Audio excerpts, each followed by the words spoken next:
والله أنا باشارك طبعًا في حفلة التخرُّج عشان أقول لهم مبروك، بس الأهم يعني إنه في تكريم ليّا وأنا ومجموعة من الفنانين التانيين، وهُم بصراحة اتصلوا وأصرّوا جدًا إن أكون موجودة.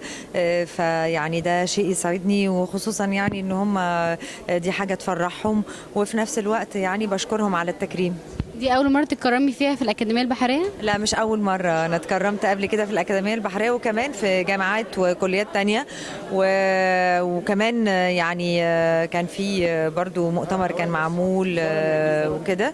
فيعني علاقتي بالأكاديمية علاقة كويسة يعني، بس يمكن الأكاديمية البحرية أول مرّة أتكرّم فيها بس قبل كده كان الأكاديمية التانية.